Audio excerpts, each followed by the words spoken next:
Chairman Gallagher, Ranking Member Krishnamurti, and distinguished members of the Select Committee, thank you for the opportunity to testify before you today and for convening this hearing on a topic at the heart of our democratic future.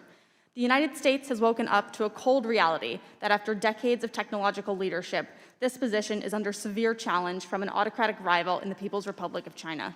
At the same time, leadership in critical and emerging technologies is now a dominant mode of national power through its ability to drive economies, advance militaries, and write the global rules of the road for standards and governance.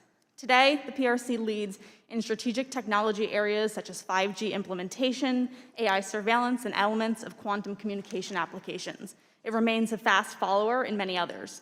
While there is no definitive accounting, according to the Australian Strategic Policy Institute, China holds global leads in 37 out of the 44 technology areas they track.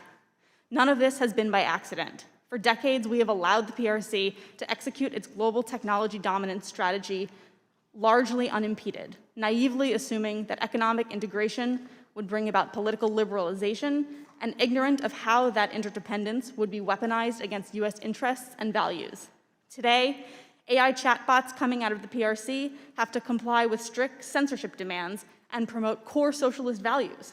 Facial recognition and AI surveillance systems aim to pick out Uyghur Muslims based on their features.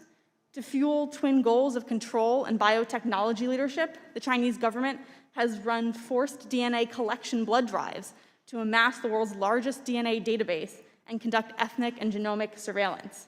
At times, US firms have aided and abetted these initiatives, and the lure of market access is a strong silencer on abuses.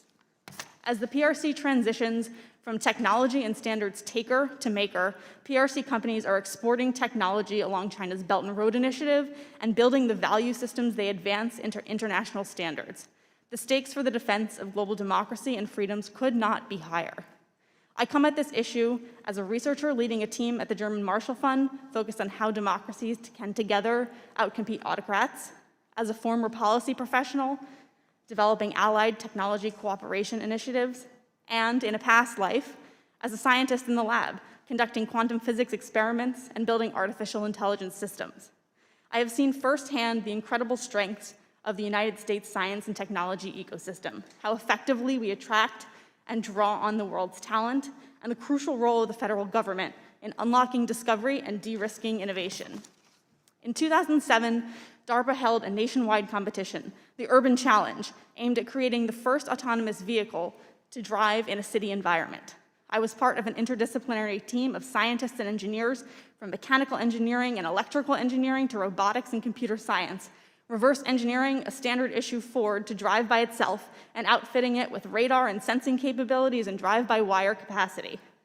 What was a government-driven garage project then, today has seen the very technologies pioneered, adopted into modern vehicles. And the scientists and engineers involved have gone on to build our commercial self-driving car industry. There is a misconception that American innovation is driven entirely by the private sector and happens separate from or even in spite of the state. On the contrary, as Mariana Mazzucato brilliantly illuminates, government R&D, including from DARPA, is behind some of our most significant scientific and technical achievements. While the genius of Apple and Steve Jobs is touted as the quintessential American success story, the lesser-known version is that almost all the scientific breakthroughs that powered the iPhone, from LCD touchscreen displays and Siri voice control software to GPS and the very internet itself, came from the scientists and engineers in public research programs in the United States and Europe. The rise of PRC telecommunications firm Huawei is as much an exemplar of PRC-directed subsidies and technology transfer as it is of democratic apathy towards our own strengths.